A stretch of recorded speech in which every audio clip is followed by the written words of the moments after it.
Hello வணக்கம். என்னோடய subscriber மற்றும் புதுசாக என்னோடய வீடியோ பார்க்குறவங்களுக்கெல்லாம் என்னோடய வணக்கத்தை தெரிவிச்சுக்கிறேன். தயவுசெய்து வீடியோ பார்க்குறவங்க சப்ஸ்கிரைப் பண்ணிங்க, பெல் பட்டனை கிளிக் பண்ணிங்க, லைக் பண்ணிங்க.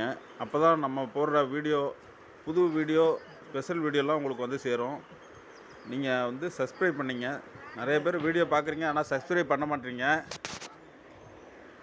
அதனால் தயவுசெய்து சப்ஸ்கிரைப் பண்ணி பெல் பட்டனை கிளிக் பண்ணிங்க, லைக் பண்ணிங்க. இப்போ இன்றைக்கி நம்ம ராஜராஜ சோழனோட நினைவிடத்துக்கு வந்திருக்கேன். இது கும்பகோணத்தில் இருக்குது.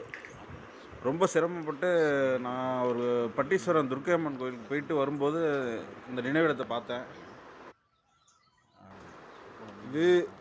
இந்த நினைவிடம் ரொம்பவும் அமைதியாக இருக்குது.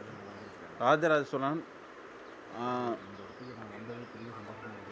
தெற்கு ஆசிய கண்டத்தையே ஆண்ட ஒரு மாமன்னனுக்கு ஒரு எளிமையான நினைவிடத்தை கட்டி வச்சுருக்காங்க. இங்கே அவர் விருப்பத்தோடு தான் அந்த நினைவிடம் இருக்குன்னு நான் நினைக்கிறேன்.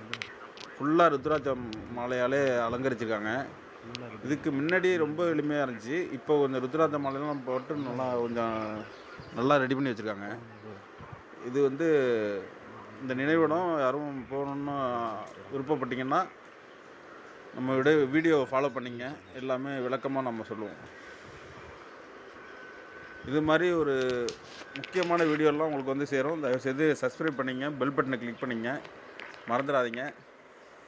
நானும் யார் வீடியோ பார்த்தாலும் சப்ஸ்கிரைப் பண்ணி பெல் பட்டனை கிளிக் பண்ணுவேன், லைக்கும் பண்ணுவேன். ஆனால் என்னோடய வீடியோ நிறைய பேர் பார்க்குறாங்க, நான் லைக் பண்ணுறதில்ல, சப்ஸ்கிரைப் பண்ணுறதில்ல. தயவுசெய்து சப்ஸ்கிரைப் பண்ணிங்க.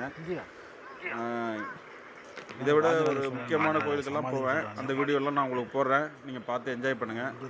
அதே மாதிரி அந்த கோயிலுக்கு போகிறதுக்கு வழியெல்லாம் நான் சொல்லுவேன், மேப்பும் நான் காட்டுறேன். இது கும்பகோணத்தில் இருக்குது. பட்டீஸ்வரம் கோயிலேருந்து வர வழியில் இருக்குது. நீங்கள் போய் பாருங்கள். இந்த ராஜராஜ நினைவிடத்துக்கு நான் போய் அங்கே உட்காந்து தியானம் பண்ணேன். அப்போது ஒரு இனம் புரியாத ஒரு இது கிடைச்சது. அது நீங்கள் போய் பார்த்தா தான் தெரியும். பார்த்துட்டு சொல்லுங்கள். அலங்கரிச்சிருக்காங்க. ராஜராஜ சோழனோட சமாதிங்கிறாங்க. சமாதி இங்கே தான் அடக்கம் பண்ணியிருக்காங்க. கன்ஃபார்மாக தெரியுது.